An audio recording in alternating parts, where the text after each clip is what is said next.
Wabarakatuh.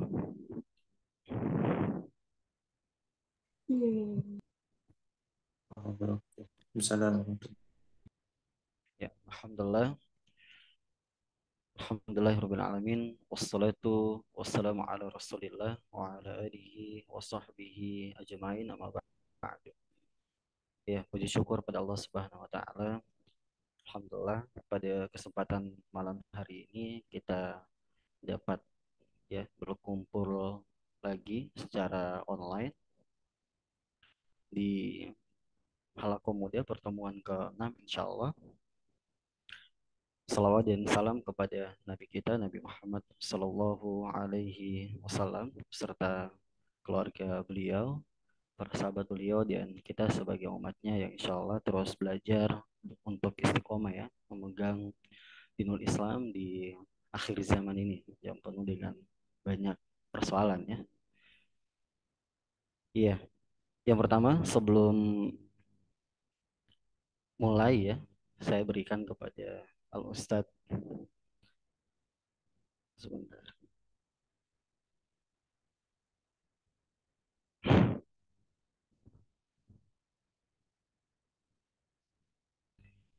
Iya, kepada Ustadz. Sebelum saya berikan kepada Ustadz Agas, saya ingin memperkenalkan secara singkat bahwa beliau Ustadz Visi Foundation Indonesia ya.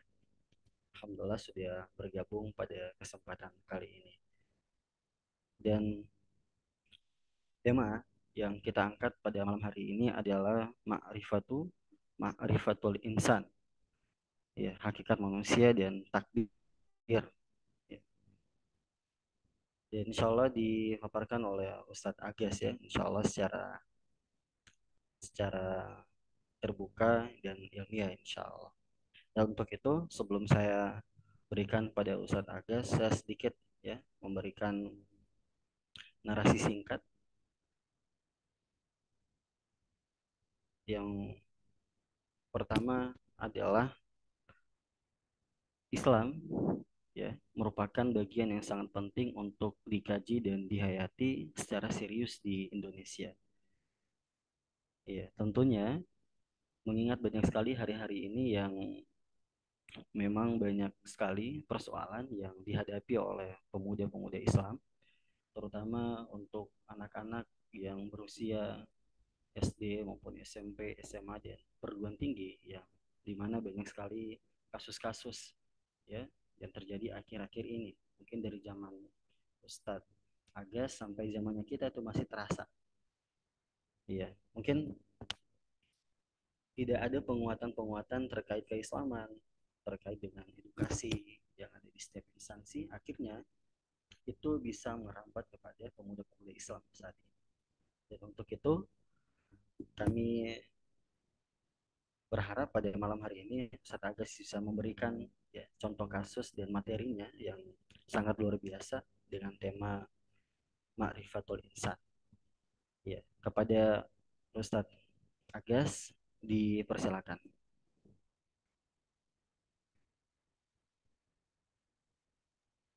baik, bismillahirrahmanirrahim. Assalamualaikum warahmatullahi wabarakatuh. Waalaikumsalam warahmatullahi wabarakatuh. Alhamdulillahirabbil alamin. Wa bihi nasta'in ala umuri dunya waddin. Alhamdulillah alladzi bi ni'matihi tatimmu shalihat. Subhanaka la ilma lana illa ma 'allamtana innaka antal alimul hakim. Rabbi zidni ilma. Allahumma shalli ala sayyidina Muhammad wa ala ali sayyidina Muhammad. Kama shallaita ala sayyidina Ibrahim wa ala ali sayyidina Ibrahim. Wa barik ala sayyidina Muhammad wa ala ali sayyidina Muhammad kama barakta ala sayyidina Ibrahim wa ala ali sayyidina Ibrahim fil alamin innaka Hamidum Majid.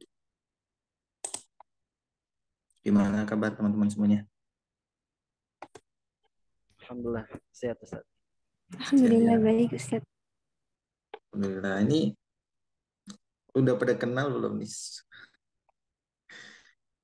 Ayo kenalan dulu. Siapa yang belum kenalan di sini? Ya, jadi gini, pertama saya ucapkan jazakumullah khairan atas semua partisipasi, dukungan, dan juga insya Allah istiqomahnya teman-teman di sini ya, insan cendikia, alumni yang dari batch 1 sampai batch 3. Bismillah insya Allah akan ada batch 4 dengan pertolongan Allah dan juga tentunya bantuan teman-teman semuanya. Nah, ada dua objektif yang ingin saya sampaikan pada teman-teman adanya halakoh muda ini ya. Pertama, kita menjadi satu wadah circle untuk belajar bersama, saling tawasobil hak wa tawasobil sabr gitu ya, kurang lebihnya. Dan tidak hanya sekedar formalitas, tapi benar-benar kita saling ta'aruf gitu ya, teman-temannya, saling tafahum, saling mengenal dan saling memahami sehingga bisa saling uh, menolong gitu ya dan saling bekerja sama. Nah, insya Allah alal birri wa taqwa ya. Nah, oleh karena itu dalam setiap halakoh yang khusus mungkin di materi yang saya sampaikan, objektifnya adalah itu tadi teman-teman bisa saling mengenal dan juga bisa punya saudara baru yang tidak cuma sekedar formalitas tadi ya. Benar-benar teman-teman tuh kenal siapa sih di sini Mas Ari Ibrahim, di sini ada Mbak El Fitri itu siapa, orangnya gimana. Ada Mas Ahmad Nabil, kemudian ada Mbak Dia, ya Mas Jack Hashim ini saudaranya Jack Ma kali ya. Ini belum kenalan juga kan. Ada Mas Afif, ada Mas Dandi, ada Mbak Zalika, ini semuanya. Di sini ada Mbak Hikmah ya kalau nggak salah. Ya, semuanya ini adalah saudara satu ukhuwah Islamiyah yang berbeda-beda yang kemudian bisa saling tahu gitu.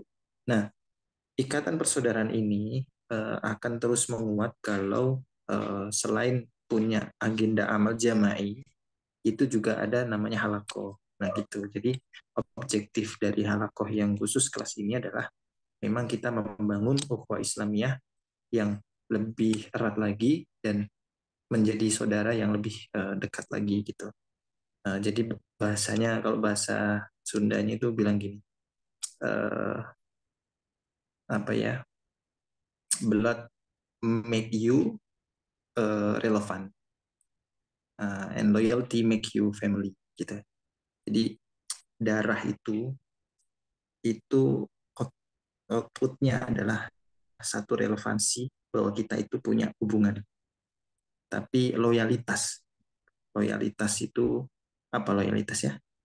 Satu keistiqomahan dalam berjalan bersama ya, kesetiaan itu membuat menjadi family, menjadi keluarga.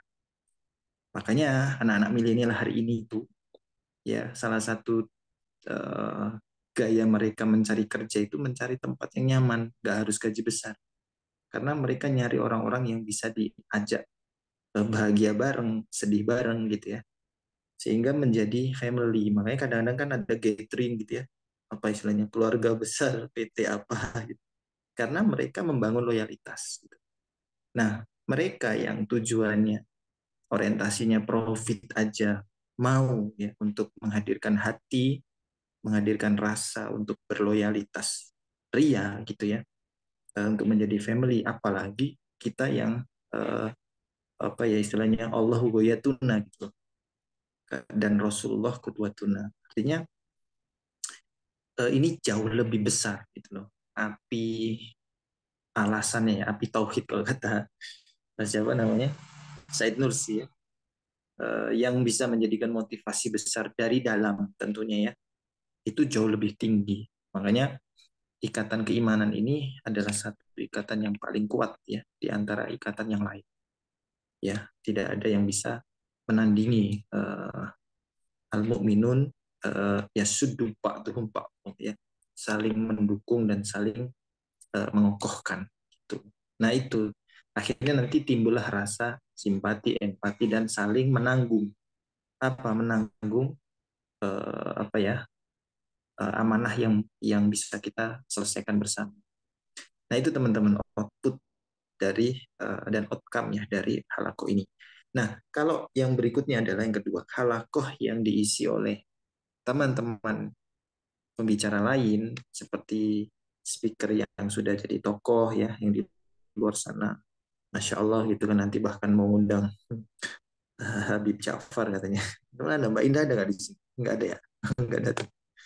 Atau ada yang mengundang siapa lagi? Ustazah Nabila Abdurrahim. Di sini ada adiknya nih, Zalika ini. Adiknya Ustazah Nabila Abdurrahim. Tolong dikasih tahu kakaknya, diminta ngisi di Halako Muda ya. Bercanda. Nah itu ya. Jadi maksudnya kalau objektif yang untuk pembicara tamu itu adalah objektif yang kita upayakan untuk mensiarkan bahwa kita loh punya halakoh yang rutin untuk membina anak muda. Gitu. Jadi engagementnya itu beda ya. Engagement pertama adalah ukhuwah menjadi family gitu ya. Kalau engagement kedua itu memang syiar dakwah. Jadi kalau divisinya itu divisi yang satu objektifnya divisi kaderisasi. Kalau di dalam organisasi ya teman-teman kan sudah pada organisator semua di sini di kuliah apa di kampusnya masing-masing ya. Nah divisi yang berikutnya ini divisi syiar dan publikasi. Makanya mengundang para pembicara yang terkenal-terkenal ya nanti bicara tamu. Nah begitu teman-teman ya. Jadi biar teman-teman tahu nih kenapa sih harus ikut halakoh.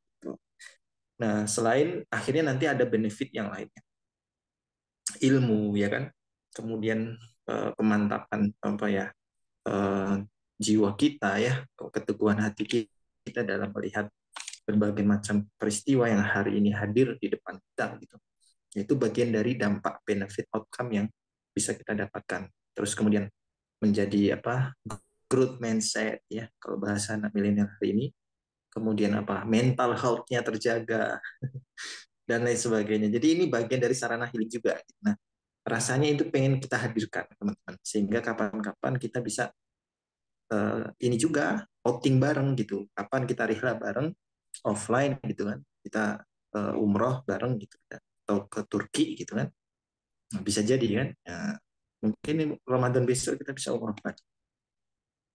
Inilah. Nggak ada yang amin nih. Nggak ada yang mau umroh Ramadan. Kayaknya tawaduk semua ini. Masya Allah. Tabarakallah. Baik, itu teman-teman ya. Jadi uh, untuk pembuka itu sehingga teman-teman bisa semakin bisa oh iya ya reason saya ikut halaku itu ini loh ternyata gitu. Jadi nggak cuma sekedar formalitas ikut kajian gitu loh teman-teman ya. Nah itu baik berikutnya adalah kita akan melanjutkan materi yang sebelumnya. Ini saya pakai dua screen karena yang satu untuk share materi slide ya biar teman-teman bisa sedikit mempunyai gambaran. Baik, di sini selamat datangnya ada Mbak Siti Syahadah. Kenalan dong sama teman-teman Mbak Tisa. Mbak Tisa ini program manajer Yayasan Visi Foundation, insya Allah. Mangga mungkin bisa kenalan sambil ini saya mau sharing screen bisa minta tolong. Yang apa? Yang Abi Alfat minta tolong jadiin share screen.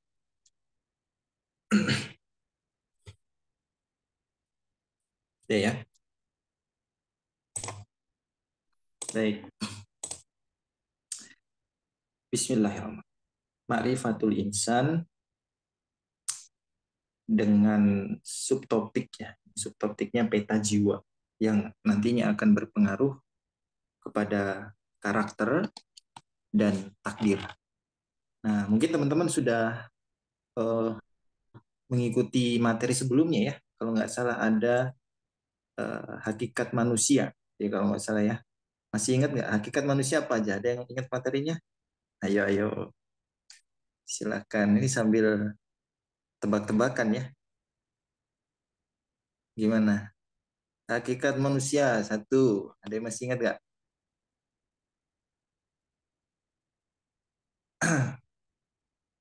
Open mic, open cam ya. Mas Ari Ibrahim mungkin membantu teman-temannya dicolek. Ini malu-malu Mas, gimana nih Mas Ari nih? Ya, silakan Tanggung jawab dong. teman-teman yang ikut halaku kemarin ya bisa diberikan Ayo, tanggapannya. apa ayo manusia. Menjadi khalifah di muka bumi dan beribadah kepada Allah, Ustaz. Masya Allah. Oh, luar biasa nih adiknya Mbak Nabila. Setuju, itu fungsi ya, bukan hakikatnya, itu fungsi. Fungsinya ada dua, ibadah dan khalifah. Beribadah sebagai hamba Abdullah dan khalifah fil ard. Nah, ini sekarang hakikatnya dulu apa? Ini ada yang chat nggak? Nggak ada ya? Izin jawab. Ini pada malu-malu. Ya, Hakikat mau manusia yang ada 3 bukan, Ustaz? coba sebutkan dulu. Kalau tidak salah ada Bashar, Al-Insan, Oh ya, satu laginya saya lupa. Al-Nas. Apa Ustaz, saya lupa. baik. Bagus-bagus jawabannya, Masya Allah. Itu berdasarkan asal kata ya, asal makna. Nanti Mas Afif bisa bantu jelasin ya. Anas itu digunakan konteks apa, Bashar itu konteks apa, Al-Insan itu konteks apa gitu ya. Misalkan wal asr innal insana lafi khusr. Insan dikaitkan dengan wal asr, waktu. Berarti itu kaitannya dengan amal soleh. Nah, kalau Bashar biasanya dikaitkan dengan apa? Misalkan di akhir surat Al-Kahfi ya, kalau nggak salah. Ada yang hafal Kahfi, surat terakhir? Basyarum mislukum yuha ilayya annahu lahu wahid. Jadi basyar itu biasanya dikaitkan dengan tabiat manusia. Sesungguhnya Nabi Muhammad itu basyar seperti kalian semua. Jalan di pasar, makan makanan, menikah. Nah, kalau Anas itu dikaitkan dengan uh, kategorisasi makhluk. Ada minal jinnati wan nas. Dan lain-lain. Nah, itu model ya, model kategorisasi asal kata. Kalau ini hakikatnya dulu. Hakikat itu karakter sifatnya, sifat yang kemudian akan mengikat kepada semua yang berhubungan sama kehidupan dia. Ya, saya sebutin ya. Sebentar nih baterai saya mau habis ya, mau ambil charge.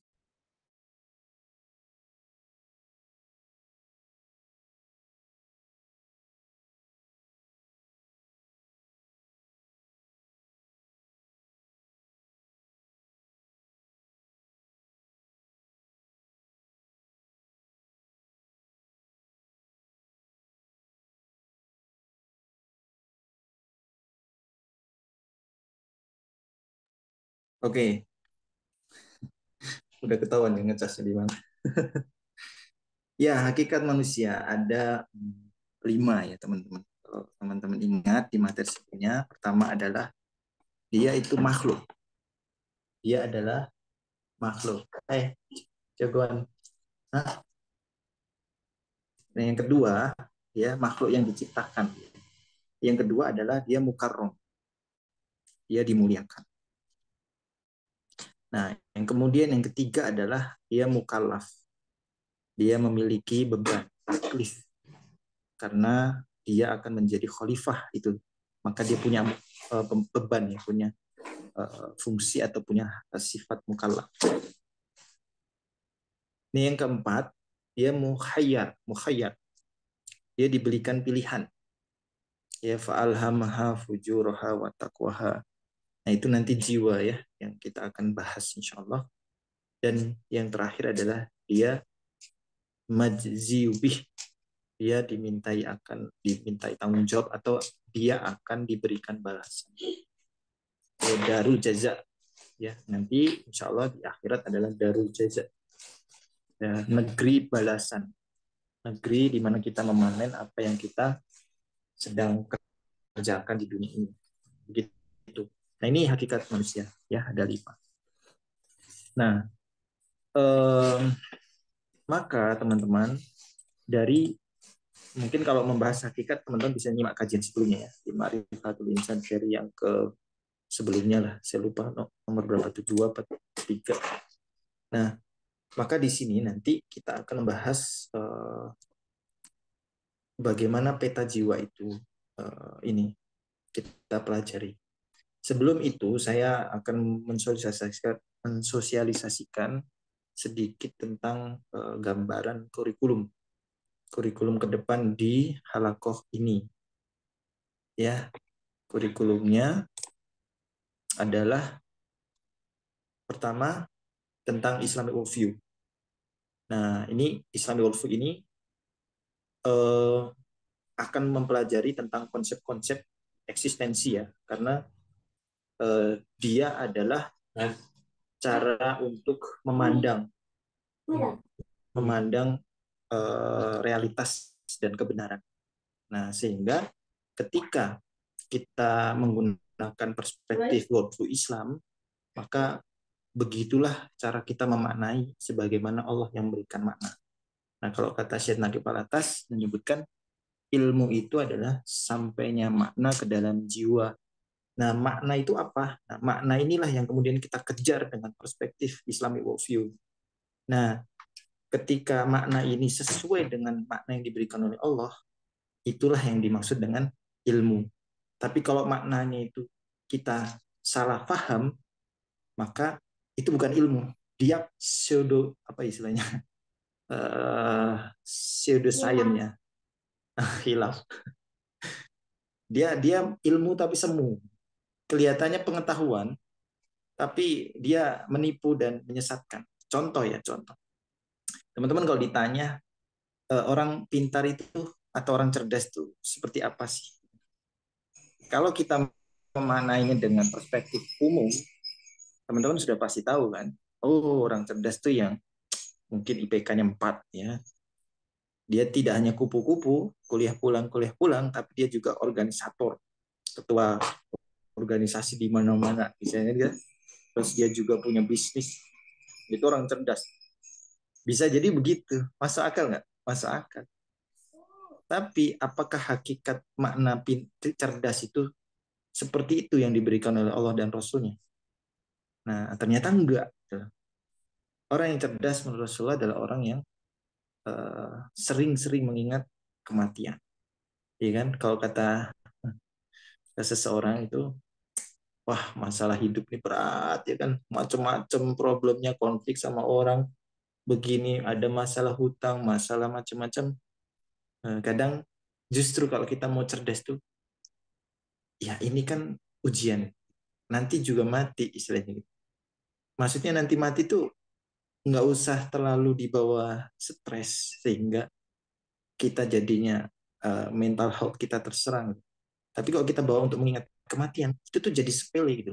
Sebesar apapun, makanya ada istilah begini. Kalau masalahnya itu sebesar gunung, bilang ke masalah itu, wahai masalah, engkau memang besar gitu ya misalnya. Tapi aku punya Allah yang maha besar. Jadi akhirnya menjadi kecil sendiri itu masalah. Nah, kenapa? Karena kita fokusnya adalah jalan yang ditempuh, makna yang difahami sesuai dengan makna yang diberikan oleh Allah dan Rasulnya. Bahwa tidak ada yang besar kecuali yang maha besar. Maka semua masalah yang ada di dunia ini akan terasa kecil dan tidak ada apa-apanya, bahkan tidak berkesan sedikit pun dalam hati kita kalau kita kembalikan kepada Allah. Makanya dalam satu kajian tadi parenting saya sampaikan, kita itu nggak punya urusan sama siapapun di dunia ini. Ini perspektif ya, nanti bisa diskusi. Urusan kita cuma satu, sama Allah SWT. Kalau urusan kita fokusnya sama Allah, maka ketika ada masalah apapun, misalkan anak lagi bandel, lagi tantrum gitu ya, atau misalkan pasangan kita lagi bikin jengkel sekali, bikin apa ya sakit hati misalkan, atau orang tua kita yang mungkin masih karena berbeda zaman gitu ya, beda berpandangan, banyak konflik terjadi, bahkan di luar sana kerjaan kita, atau ada kita punya nggak dikejar-kejar hutang misalnya, itu kan jadi ruwet gitu kan kalau kita fokusnya pada masalah itu. Nah, kita itu sebenarnya nggak punya urusan sama masalah itu. Urusan kita itu sama Allah saja. Kan Allah bilangnya gitu ya, kita itu la yukallifullahu nafsan illa wus'aha. Kita itu dikasih beban, kita dikasih ujian itu nggak akan melebihi kemampuan.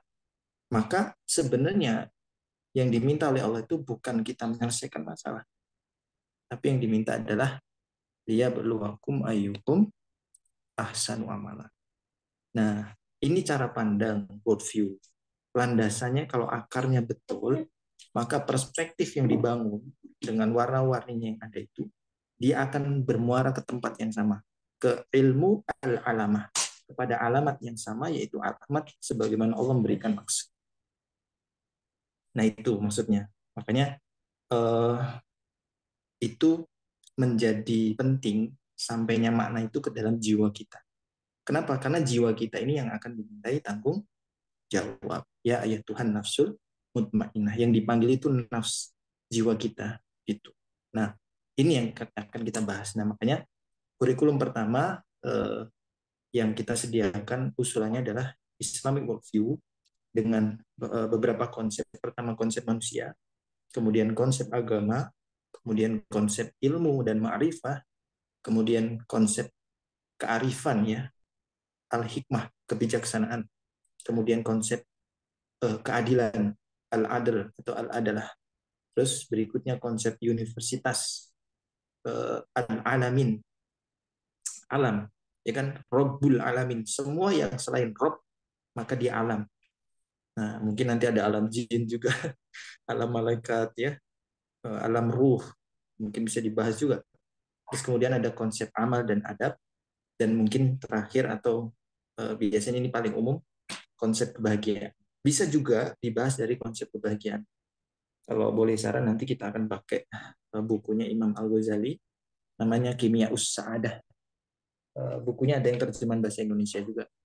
Nah ini juga saya sudah alhamdulillah pernah ikut ya untuk mendaras kitab ini.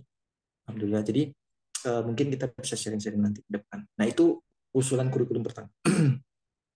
Kurikulum kedua itu pakai pendekatan sedikit-sedikit tarbiyah, tapi tidak full ya. Jadi kita akan fokus kepada konsep manusia dulu, gitu ya. Misalkan sekarang kita ma'rifatul insan, kan dimensinya banyak, teman-teman. Apa aja yang tadi kita bahas dari asal usul kata, nah, hakikat, nah, dan lain sebagainya. Nah nanti kemudian setelah ma'rifatul insan, kan man arafa nafsahu faqad arafa rabbahu, gitu ya. Kata Imam Ali bin Abi Thalib, bahwa dengan mengenal diri kita, kita itu akan terbawa pada jalan alamah, kepada alamat yang hakikatnya siapa yang membuat manusia itu, yaitu kepada Allah Subhanahu wa taala. Teman-teman perlu digarisbawahi penting bahwa ini sharing saja, dan semua yang saya sampaikan ini sebenarnya nasihat buat diri saya sendiri juga ya. Jadi saling mengingatkan insya Allah. Nah, berikutnya adalah setelah ma'rifatul insan, biasanya kita langsung ke ma'rifatullah. Nah, setelah itu atau bisa di apa didulukan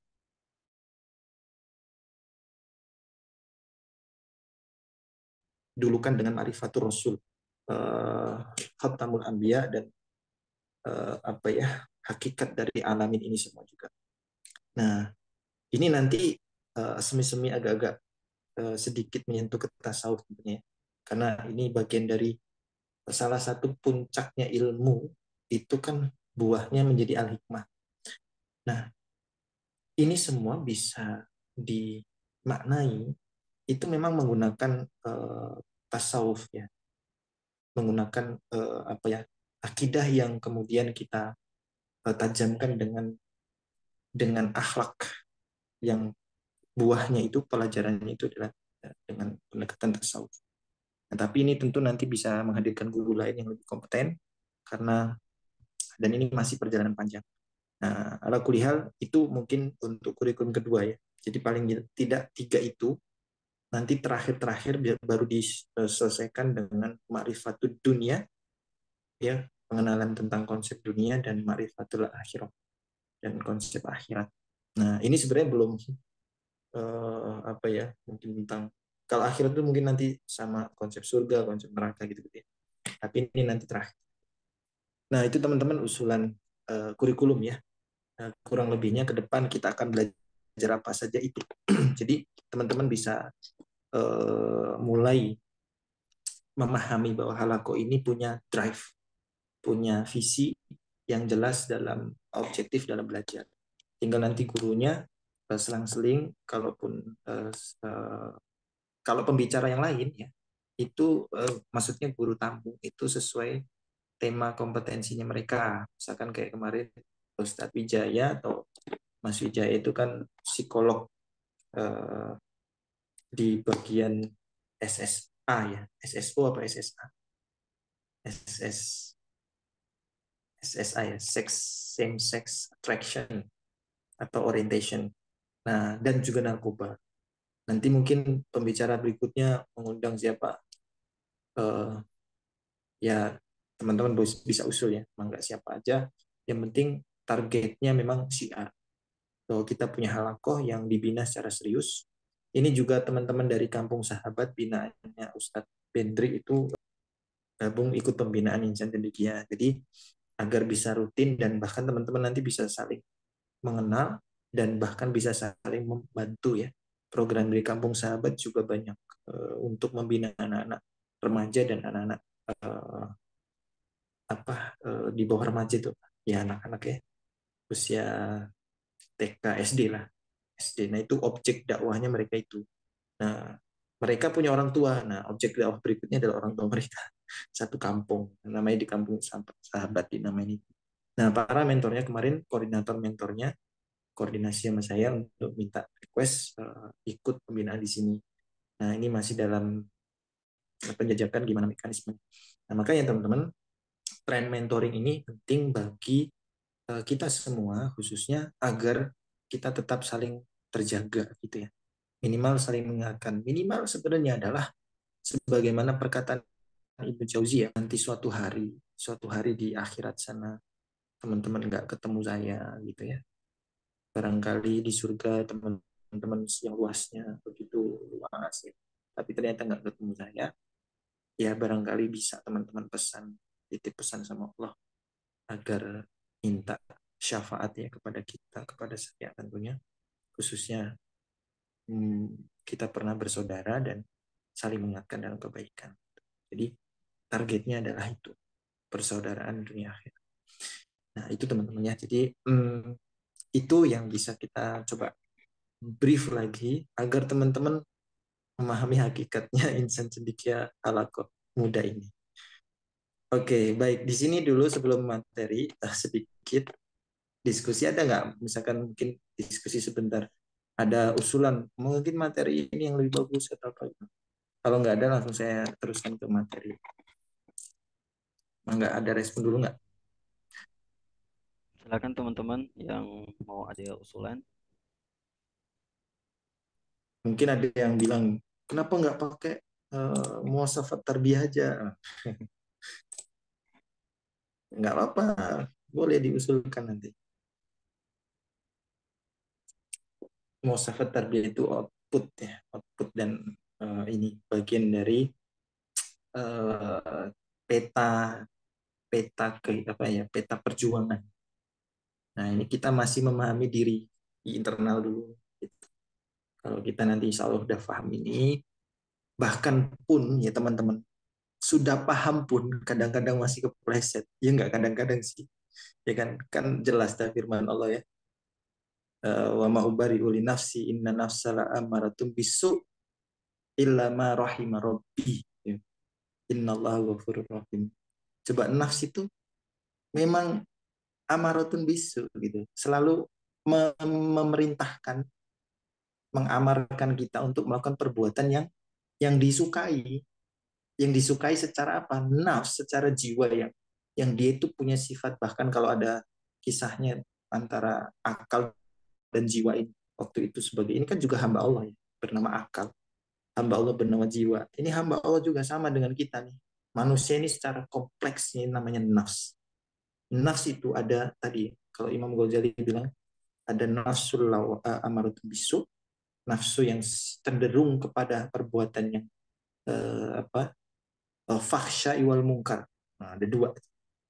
Kemudian ada nafsu lawamah yang kadang baik, kadang enggak, ya kadang-kadang bisa mengendalikan syahwatnya, kadang-kadang terlepas, kadang-kadang dia berlaku adil, kadang-kadang jahat, curang. mengkhianati. Nah, itu nafsu lawamah kadang-kadang. Nah, kebanyakan manusia ada di sini.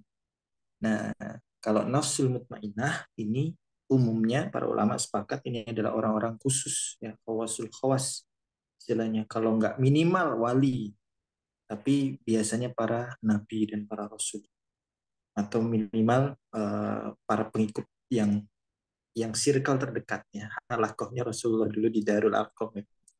Nah, kita mau nyontoh nih, mau bisa nggak ya? Masya Allah, kita menyontohi halaqahnya Rasulullah. Inilah semoga memudahkan. Nah gitu teman-teman ya. Jadi ya tentu jauh, tapi kita paling tidak seperti semutnya Ibrahim ya. Walaupun apinya besar setinggi 60 hasta, dibakar ya berapa hari, 3 hari 3 malam. Bahkan apinya nggak cuma warna merah ya, seperti Avatar itu, ada api biru, ada kuning, dibakar semua semut dengan upayanya ikhtiarnya menyiramkan air. Nah inilah kita. Kita pengen menjadi semut-semut yang punya azam. Azamnya adalah kita ingin di, dianggap ya, diakui menjadi bagian dari orang-orang soleh. Minimal kita menyukai perjuangan orang soleh walaupun kita nggak termasuk soleh. Oke. Nah itu teman-teman. Jadi ikhtiarnya di situ. Nah makanya ini peta, peta jiwa. Kita mengenal diri kita sendiri. Ya tadi udah disampaikan ya minimal berangkatnya dari 3 cara pandangnya tadi ini. Nafs al amarah al su bisu ya, nafsul lawamah yang kedua, kemudian nafsul mutmainnah yang kemudian diharapkan oleh kita semua, ya ayat Tuhan nafsul mutmainnah irji'i ila rabbiki radiyatan mardiyah fadkhuli fi ibadi fadkhuli jannah. Jadi siapa sajakah orang-orang yang nafsul mutmainnah? Ya mereka yang mengikuti ya tuhibbunallah fattabi'uni, yang mengikuti para nabi, yang itu mengikuti Rasulullah Shallallahu Alaihi Wasallam. Nah, memang gampang sih ngomong ya teman-teman ya, tapi itulah namanya perjuangan ya, prakteknya luar biasa.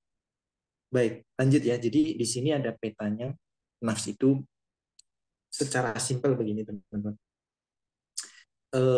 Kan penciptaan manusia itu min tin ya, min sulalah min tin atau min turab gitu ya, dari tanah. Ini komponen dunia, komponen tanah, komponen jasad. Nah, ternyata komponen lain dari penciptaan manusia itu ada ruh yang ditiupkan, yang dibawa oleh malaikat ketika berumur berapa bulan, berapa hari. Kalau bulannya sekitar 4 bulan kurang lebih ya. Nah, itu berapa hari itu sekitar 120 ya. 3 bulan, 4 bulan kurang lebihnya. Kan inna jasadul mudghah apa dari apa sulalah mintin alakoh ya, alakoh mudghah, kemudian apalagi selanjutnya ada 4 tahapan itu ya di surat Al-Hajj kalau nggak salah. Nah, 2 unsur inilah yang ketemu, maka menjadilah yang namanya nafs gitu. Nah, ruh ini min amri robbi teman-teman. Jadi Allah itu tidak pernah menciptakan wa khalaqal ruhno, tidak. Makanya Allah itu dalam dalam hakikatnya itu ada 2 hal. Pertama, Allah itu punya ciptaan ya. Ya kemudian menciptakan makhluk yang bernama kematian, makhluk yang bernama kehidupan ya kan. Kemudian makhluk yang bernama bumi, makhluk bernama malaikat, makhluk bernama langit. Itu semua makhluk. Tapi ruh itu bukan makhluknya Allah. Ruh itu adalah perbuatan Allah. Amr min amri robbi, dari perbuatan Allah. Nah ini nanti ada dalam konsep tauhid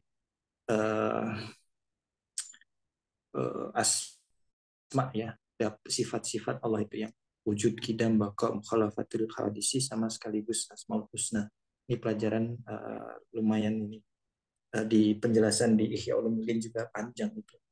Nah, kurang lebihnya begitu ya. Jadi ruh ini komponen yang dia abadi, dia tidak akan musnah. Tapi kalau jasad dia dipakai dalam kehidupan sesuai zamannya, sesuai dengan alamnya, yaitu dipakai di alam rahim, kemudian dipakai di alam dunia. Nah, setelah gabung jasad sama ruh ini menjadi nafs. Nah, di dalam nafs ini namanya ada hawa.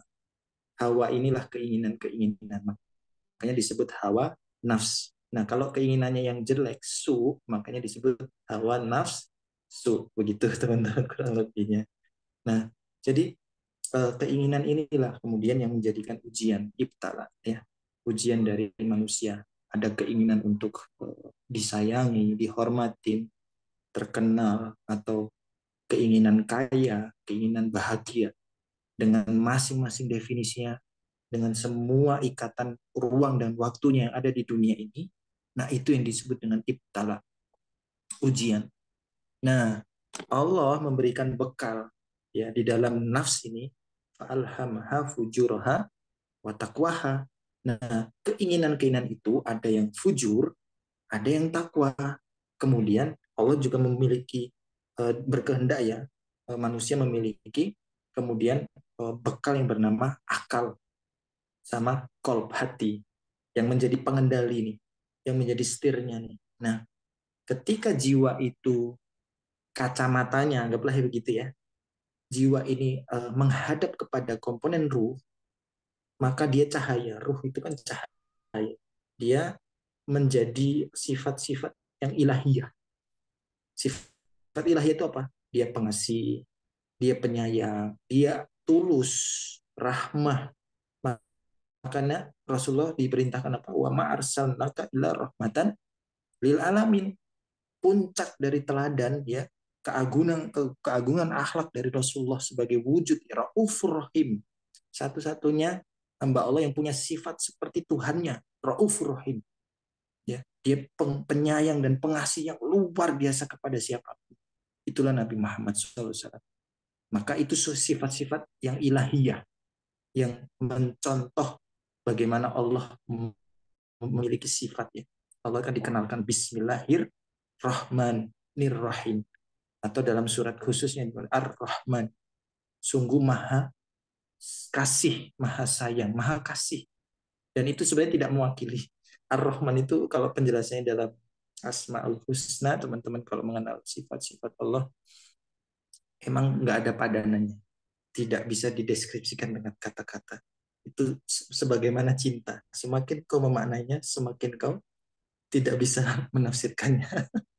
Semakin kau berkata, semakin kau tidak menemukan wujud asli dari cinta itu.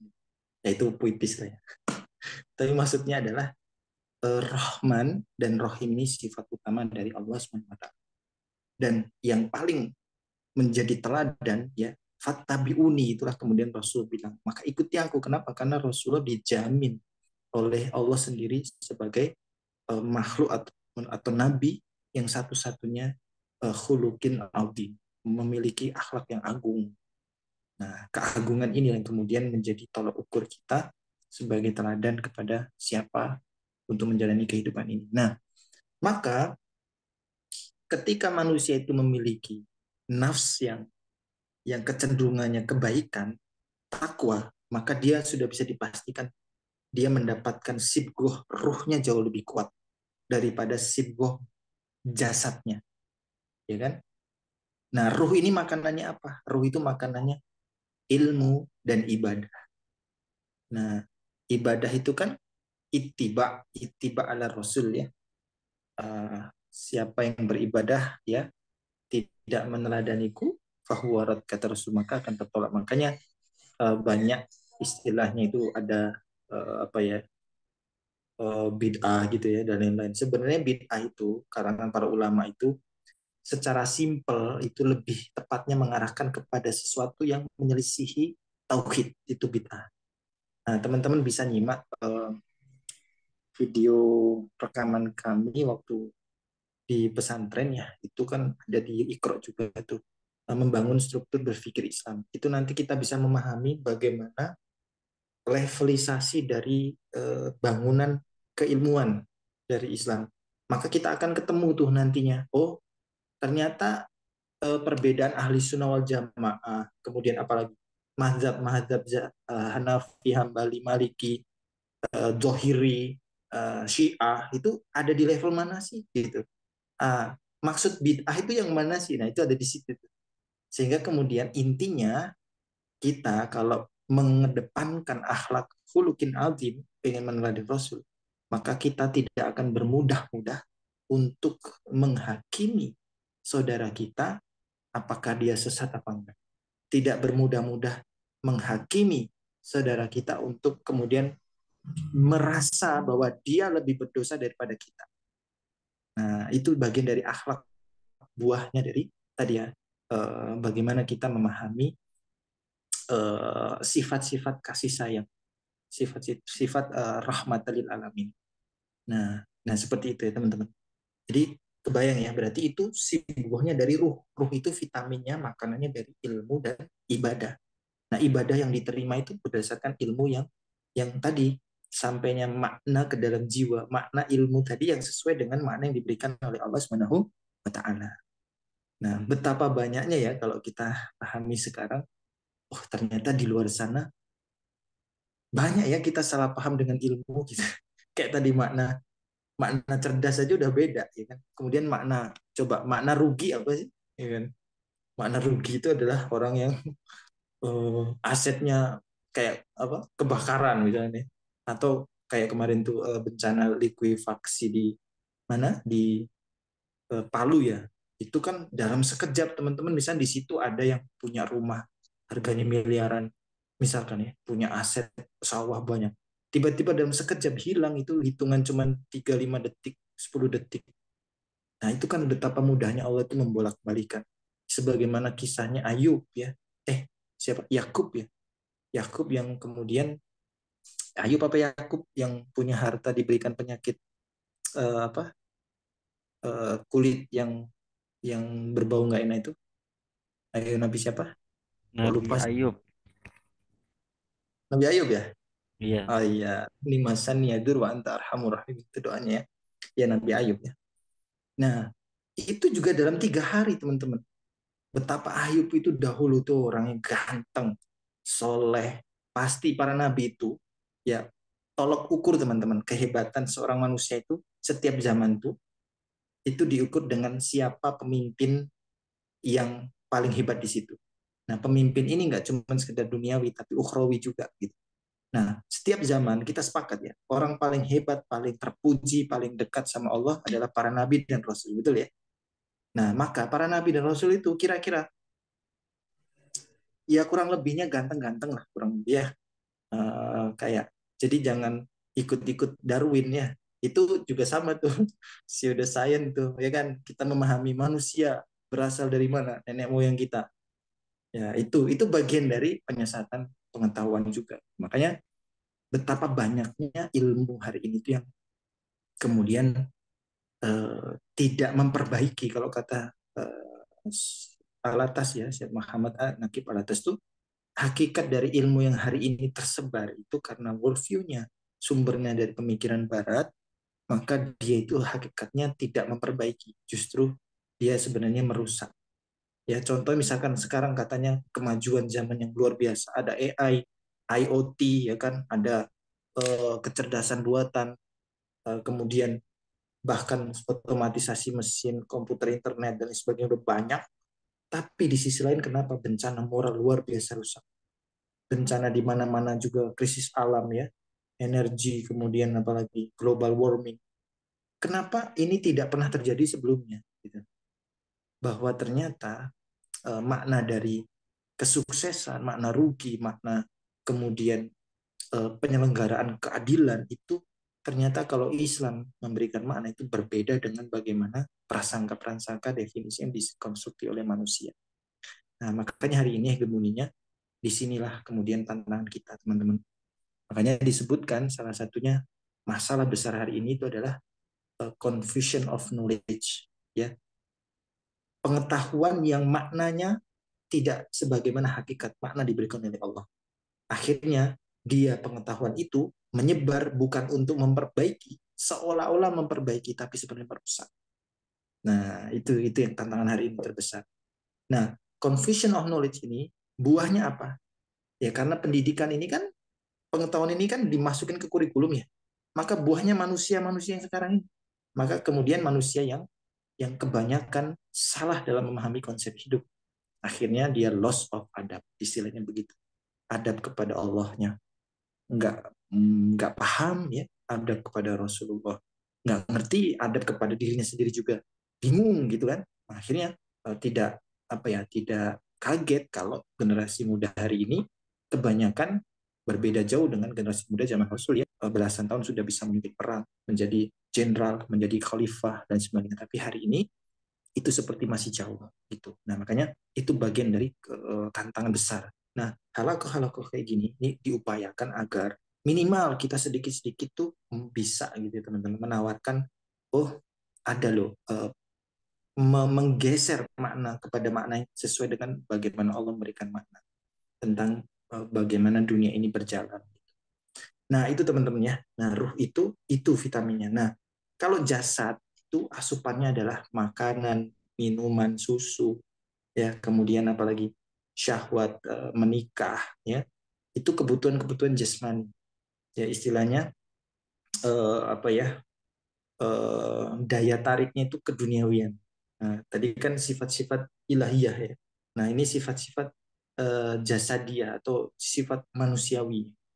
Nah, makanya Bashar itu elemen dari Rasulullah sebagai manusia. Dia juga pergi ke pasar, dia juga menikah, dia juga tidur. Nah, tapi itu cukupkan di situ. Tetap Rasulullah adalah Rasul, manusia pilihan dan tidak sama dengan kita. Rasulullah meskipun sama-sama Bashar dengan kita, tapi beliau dimensinya sudah sangat berbeda. Beliau berbeda dengan kita jauh. Ya, bahkan keringat beliau saja, nah baunya beda sama kita ya. Beliau keringatnya wangi, bahkan secara fisik sempurna, masya Allah. Nah, itulah kenapa Rasulullah sebaik-baik ciptaan ya. Tidak hanya sekedar akhlaknya yang agung, tapi juga ciptaannya dalam banyak riwayat disebutkan sempurna. Nah, itu teman-teman dimensi untuk memahami peta jiwa kita. Nah, kolb ini udah jam berapa ini? Udah jam 9. Ini masih belum selesai. Jadi kita bisa lanjut. Kita baru akal. Ini akan menjadikan takdir kita, teman-teman. Enggak, silakan. Ada yang jawab. Ya, terima kasih banyak Ustaz. Secara baik insya Allah pada malam hari ini. Silakan teman-teman diberikan kesempatan untuk bisa bertanya.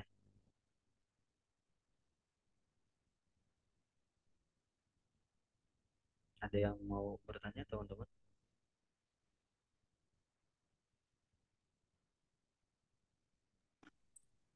Kalau nggak ada nggak apa-apa. Jadi bisa sesuai dengan waktunya udah selesai. Oh gitu ya Kita Ustaz. bisa Ya. lanjutkan Padahal nanti. saya mau bertanya nih sebagai host juga Ustaz. Oh iya, mangga mangga. Iya Ustaz. Nah, gimana sih kita nih sebagai ya penuntut ilmu itu bisa membedakan antara kolbu, kan kita meletakkan sebuah kolbu dalam kondisi sekarang sebagai anak muda yang banyak problemnya, dan di mana kita bisa menggunakan akal. Terkadang itu nafsu itu terkadang lari kemana-mana gitu, jadi kita bingung. Nah, konteks kolbu dan juga akal gitu dalam sebuah problem. Terkadang kita juga bawa hati, terkadang juga pakai akal gitu. Jadi, kayak gimana sih untuk memetakannya gitu, Seth? Oh ya petanya ya. Ini kan belum disampaikan tadi ya. Kalau pendapat akal. Ini sekaligus sambil diskusi ya. Iya, jadi kalau teman-teman tadi lihat kan ada saya berikan gambar itu kan ada di samping kanan kiri. Ini sebenarnya bisa dicoret-coretnya ya? Bisa ya dicoret-coret. Ya, jadi misalnya oke, bayangin aja teman-teman ya. Coba ya, saya share lagi. Pensil, oke. Warna. Oke, kelihatan ya coretannya ya. Warna orange. Ya, kelihatan. Ya, Oke. Ya, jadi begini. Ini manusia walaupun ruh jadi nafsu tutupin nafsu ini. Bilang mungkin sosial tingginya disebabkan ada keringat kenyangnya sekarang beda. Bagaimana yang harus belajar si aman. Ini kalau kita lihat berarti ini kiri ya. Nah, anggap di sini adalah fujur, ya kan? Di sini takwa. Nah, perintah ya teman-teman kalau misalnya mendengarkan serang gitu kan, kalau Jenderal Al-Fatih memerintahkan pasukan serang, itu yang memberikan instruksi itu ruh.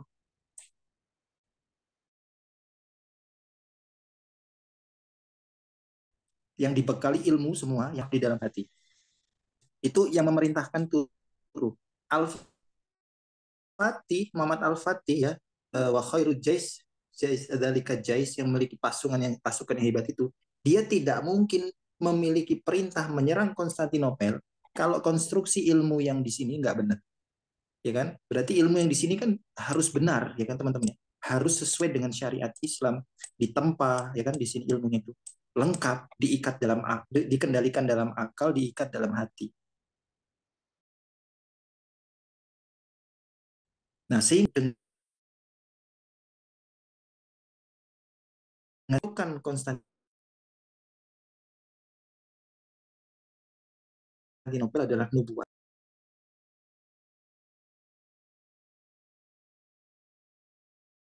Pengetahuannya ini uh,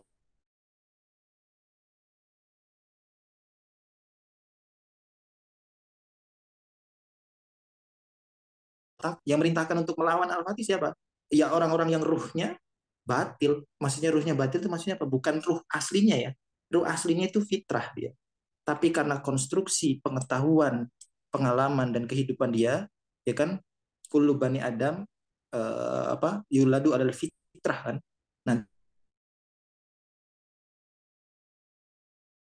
Nanti jusi dan sebagainya gitu kan. Nah, di sini yang kemudian akan menghujam ini sehingga ada namanya musuh-musuh Allah istilahnya, orang-orang, para nabi, para rasul, para orang mukmin itu punya musuh. Siapa ya? Mereka yang mengkonstruksi dirinya ke dalam perbuatan-perbuatan dan ilmu-ilmu yang berhaluan fujur. Nah, makanya pertarungan di muka bumi, kalau dia nggak Islamic worldview, dia pasti Western worldview. Kenapa Western? Karena fondasi filsafat yang yang berlawanan dengan kebenaran Islam itu fondasinya dari Yunani kuno. Yunani kuno itu Western. Ya, Western itu kan gabungan Yunani, kemudian Roma, kemudian Latin di sejarah peradaban yang memerintahkan ruh ini, dia akan bercahaya kalau ilmunya sebagaimana makna yang diberikan oleh hati, ya kan, dipahami dalam hati, kemudian dikendalikan oleh akal. Kopi ini tuh ada apa ya, yang transplantasi jantung, ketika jantung itu berhasil diletakkan di seseorang yang butuh, anaknya itu meninggal ya, transplantasi tadi itu kayak memiliki sifat-sifat seperti anak yang sudah meninggal tadi, kan batin gitu sama orang. Nah itu maksudnya adalah ini di dalam otak ya, kalau bahasa sainsnya ini yang neuroscience sama ini, mengikatnya akal tuh di otak. Tapi di dalam kolp itu juga ada memori, ada jantungnya hati, istilahnya gitu. Nah, di sini juga ada memori sehingga memproses kebijaksanaan-kebijaksanaan. Makanya kadang kan ada yang nggak masuk akal kan. Sesuatu itu kayak nggak masuk akal, tapi di dalam hati itu kita kayak bisa, iya ya memang itulah keimanan gitu. Makanya iman itu di dalam hati. Nah, akal ini tugasnya mengendalikan amar ma'ruf nahi mungkar, ya, mengendalikan fujuraha wa taqwa. Ada tadi istilahnya, kalau fitnahnya dalam aktivitas itu ada fahsya iwal munkar. Fahsya itu dorongan syahwat, ya, dorongan syahwat. Kalau mungkar itu fahsya itu syahwat. Kalau mungkar itu seperti syubhat ya, kejahatan-kejahatan ya, curang, khianat. Di sini kalau syahwat ini kayak apa ya, zina ya, dan lain-lain. Nah, mungkar nih pembunuhan. Nah, ini teman-teman ya. Jadi dosanya ini cuma dua itu, yang dikendalikan oleh siapa? Oleh akal. Akal ini sejahat-jahatnya penjahat, teman-teman. Dia pasti berpikir dia itu suka sama orang baik, pasti. Dan dia berpikir sebenarnya perbuatan saya ini jahat. Itu udah pasti dipahami. Itu sejahat-jahatnya orang jahat. Dia punya kebaikan, minimal dia baik pada orang tuanya atau pada keluarganya. Dia misalnya merampok, dia kan ngerampok dengan tujuan menghidupi keluarganya. Nah itu kan sesuatu yang baik sebenarnya niatnya, tapi salah amal, ya kan? Karena apa? Salah ilmu. Nah itu teman-teman. Jadi dunia di dunia ini nih, pertautannya nih antara hak dan batil ini. Clash of Civilization kalau dalam bahasanya Samuel Huntington ya. Nah, jadi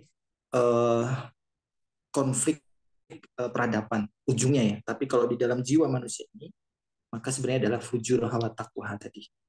Nah, itu ada. Nah, jasad ini cuman pembuktian aja. Pembuktian bahwa kalau ininya konstruksi ilmunya ini benar, ya kan? Maka jasad ini mana sih? Pensil mana pensil? Nah, ini. Nah, kalau pembuktiannya di sini ilmunya adalah hak semua, maka jasad ini ada pembuktian. Sholat, ya kan? Jihad, kemudian apalagi bikin kajian. Nah, ini pembuktian amalan soleh. Nah, tapi kalau dia konstruksi amalan di sininya keliru, hati nuraninya sebenarnya berteriak bahwa itu sebenarnya nggak benar. Akalnya juga dia bisa berpikir sebenarnya ini nggak boleh. Tapi karena dia nafsu syahwatnya lebih gede, maka akan kejadian ada tuh kasus ya kan baru kemarin anak kecil 2 tahun dibunuh bapaknya sendiri alasan cuman karena cerewet, tantrum, bawel, ya kan. Ya anak kecil gimana sih, gitu kan. Katanya nggak sabar terus dihabisin. Kan ada tuh yang 9 orang dibunuh. Terus ada lagi anak yang apa kemudian dilecehkan oleh gerombolan anak-anak remaja. Nah itu karena pengendalian ininya nggak benar, nggak bisa dikendalikan. Karena apa? Akal dia takluk kepada syahwat. Nah makanya fujur akhirnya berbuah perbuatan yang kecil dan munkar. Nah, pengendalian latihannya riyadhah. Nah, kunci riyadhah itu ada pada sholat. Nasta'inu bis-sabri was-salat. Nah, itu teman-teman Allah alam bisawab. Semoga ini nasihat buat diri saya pribadi yang paling utama. Semoga buat bermanfaat juga. Nah, ini ya Mas Ibrahim.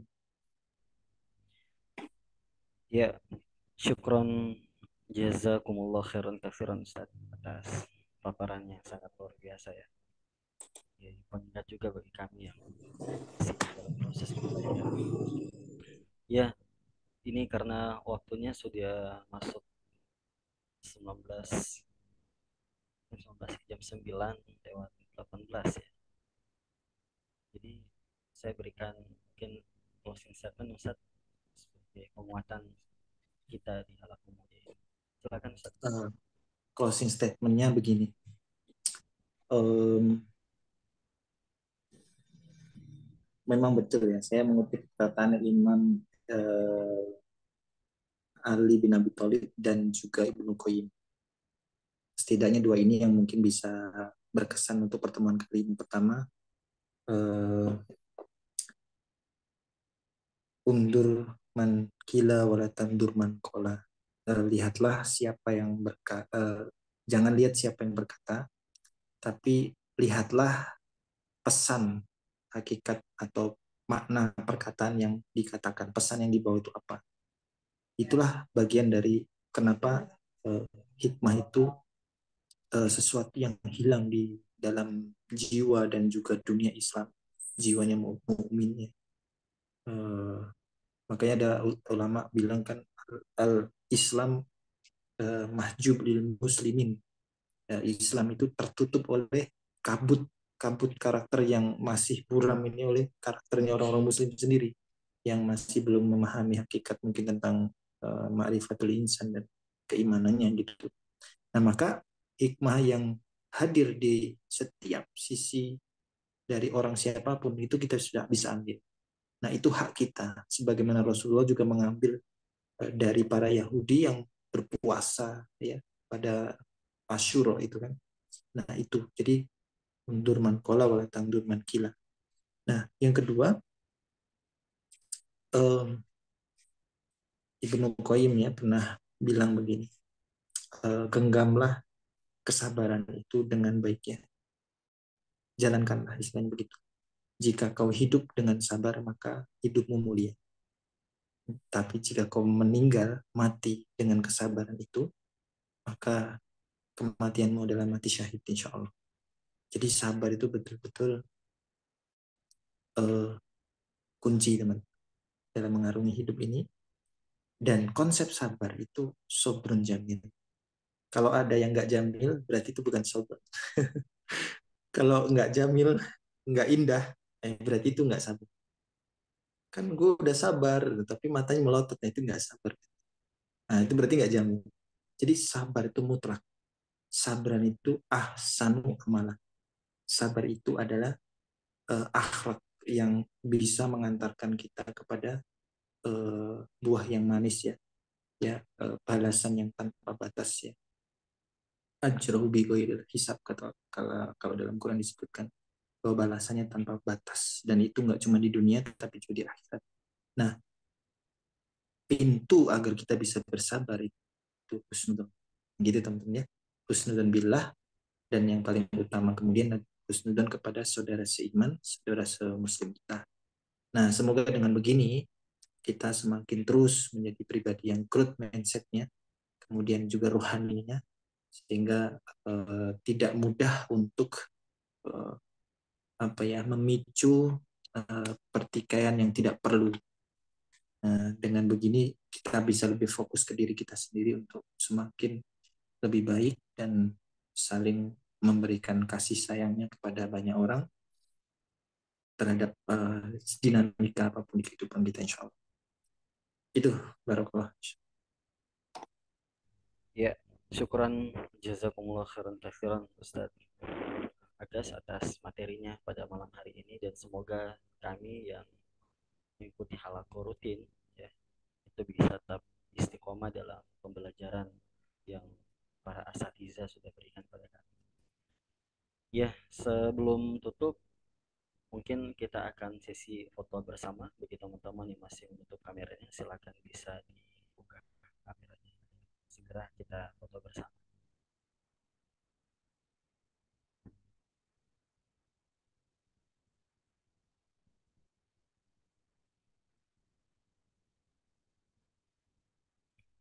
Oh iya, Ustadz Agas ini, iya Ustadz Agas ini ada dari teman-teman dari Ternate juga, ada Abang Oh, Jack. Masya Allah. Bang Jack ini dari Ternate.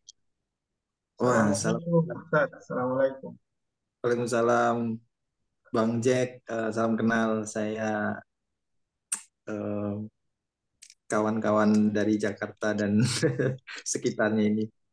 Izin Salam kenal. belajar ya. Salam kenal. Ya, ini saudaranya Jack Ma ya. Jack Hashim, Masya Allah. Siap, ini kok kamera saya jadi... Oh ya udah. Ya, Yang lain silakan mungkin ada yang teman-teman yang lain di sedang kameranya. kondusif open cam nggak? Kalau kondusif bisa open baru ambil foto. Ya, saya hitung sampai 3 ya. 1, 2, 3. Oke, alhamdulillah. Sudah di foto, alhamdulillah. Ya, terima kasih banyak Ustadz Agas atas materinya pada malam hari ini. Kami ucapkan firman kepada Ustadz Agas, semoga senantiasa menjaga kesehatannya juga seperti kami, insyaallah. Amin, amin ya. Demikian dari Baik. saya sebagai host yang dipercayakan oleh teman-teman. Jadi subhanakallahumma wa bihamdika asyhadu an la ilaha illa anta astaghfiruka wa atubu ilaik. Wassalamualaikum warahmatullahi Waalaikumsalam. wabarakatuh. Terima kasih teman-teman semua ya. Mohon maaf Ya, kalau ada terima khilaf. kasih banyak, Ustaz. Selamat istirahat. Ya, ini udah selesai ya kajiannya. Sekarang nggak santai, yang mau saling sapa boleh, yang mau izin dulu boleh. Ini Ahmad Nabil yang mana ya? Kok lupa saya? Mohon maaf.